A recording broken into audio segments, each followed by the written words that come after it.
Income tax के 5 heads की, total income की और डिडक्शन की आपको सारी वीडियो मेरे चैनल के प्लेलिस्ट सेक्शन पे मिल जाएगी। सबकी अलग अलग प्लेलिस्ट बन रखी है, आपको ढूंढने में भी आसानी होगी। बाकी टोटल इनकम की जो लॉन्ग क्वेश्चन है, टोटल 29 क्वेश्चन है एससी मेहरोत्रा बुक में, वो सारे मैं करा रखा हूं। आप टोटल इनकम की प्लेलिस्ट चेक कर लो। इस वीडियो में हम टोटल इनकम का शॉर्ट न्यूमेरिकल क्वेश्चन नंबर 4 करने जा रहे हैं। The following incomes are received by mister K during the financial year 2021-22। हमको कंप्यूट करना है टोटल इनकम। ठीक है, सबसे पहले लिखा है डायरेक्टर फी, ये फुल्ली टैक्सेबल होता है इनकम फ्रॉम अदर सोर्सेज में। फिर लिखा है income from agriculture land in Pakistan. ध्यान रखना, अगर एग्रीकल्चर लैंड से कोई भी इनकम इंडिया में हो रही होगी तो एग्जेम्प्ट। अगर इंडिया के बाहर किसी भी देश से एग्रीकल्चर लैंड आ रहा है तो वो फुल्ली टैक्सेबल होगा इनकम फ्रॉम अदर सोर्सेज में। तो ये पाकिस्तान में हो रहा है, इंडिया के बाहर हो रहा है, इसलिए इनकम फ्रॉम अदर सोर्सेज में फुल्ली टैक्सेबल हो जाएगा। फिर है ground rent received from land in Mumbai. Ground rent income from other sources में फुल्ली टैक्सेबल होता है। आप मेरी इनकम फ्रॉम अदर सोर्सेज की इंट्रोडक्शन वीडियो देख लोगे तो उसमें समझ में आ जाएगा आपको कि ये सब जाता है यहाँ पे। ठीक, मैंने एक एक पॉइंट बताया है कौन कौन से जाते हैं इसमें। फिर है interest on post office savings bank account. ये जाता तो इनकम फ्रॉम अदर सोर्सेज में है, लेकिन ये एग्जेम्प्ट होगा। अगर आपने मेरी इंट्रोडक्शन वाली वीडियो देखी है तो उसमें मैंने समझाया था कि post office savings bank account पे जो इंटरेस्ट होता है उसमें इंडिविजुअल बैंक अकाउंट से जो इंटरेस्ट आता है उससे मैक्सिमम एग्जेम्पशन लिमिट है 3500 और जॉइंट अकाउंट है तो मैक्सिमम एग्जेम्पशन लिमिट है 7000। तो यहाँ कुछ नहीं मेंशन है तो हम मानेंगे इंडिविजुअल अकाउंट है तो मैक्सिमम लिमिट कितनी है 3500। और आप देखो इंटरेस्ट कितना मिला है पोस्ट ऑफिस सेविंग्स बैंक से 1250, जो कि 3500 के लिमिट के अंदर है, इसलिए ये 1250 एग्जेम्प्ट हो जाएगा।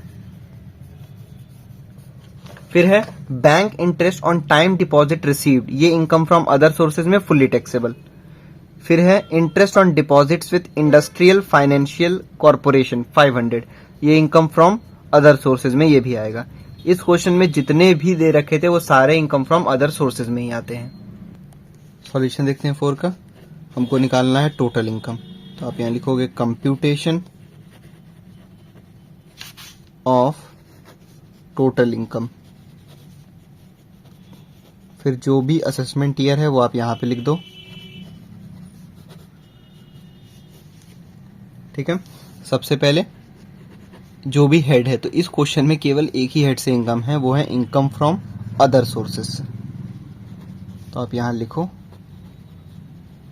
सबसे पहले डायरेक्टर फी,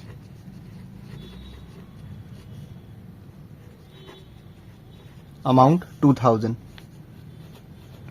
फिर है ग्राउंड रेंट, तो ग्राउंड रेंट भी यहीं पे आता, अच्छा नहीं, फिर उसके बाद था income from agriculture land in Pakistan.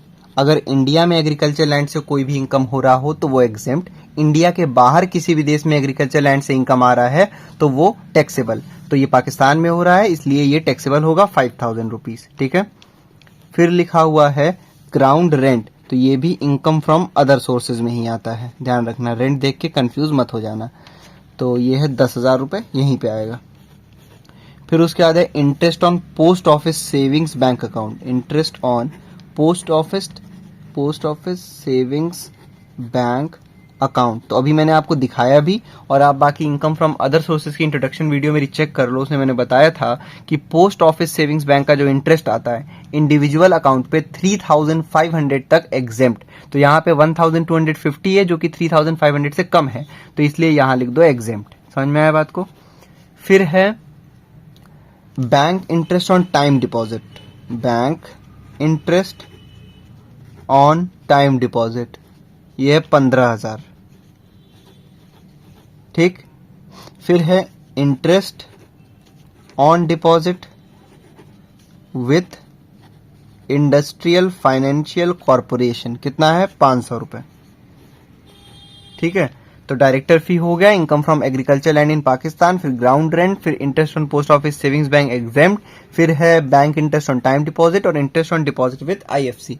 तो इन सबको आप ऐड कर लो, ये हो गया 2000 प्लस 5000 प्लस 10,000 प्लस 15,000 प्लस 500, ये आ गया 32,500। और किसी भी हेड से कोई भी इनकम नहीं हुआ है तो यही लिखो वापस से यहाँ पे 32,500, ठीक। और ये आपका क्या आ गया, ये आपका आ गया ग्रॉस टोटल इनकम। भाई सारे हेड को ऐड करते हैं तभी तो आता है जीटीआई। यहाँ और कोई हेड नहीं था तो एक ही हेड था तो यही हो गया जीटीआई। इसमें से लेस करोगे आप deductions under section 80C to 80U, नहीं है कोई भी डिडक्शन, नील कर दो। वापस से यही लिखो 32,500। ये क्या आ गया आपका टोटल इनकम।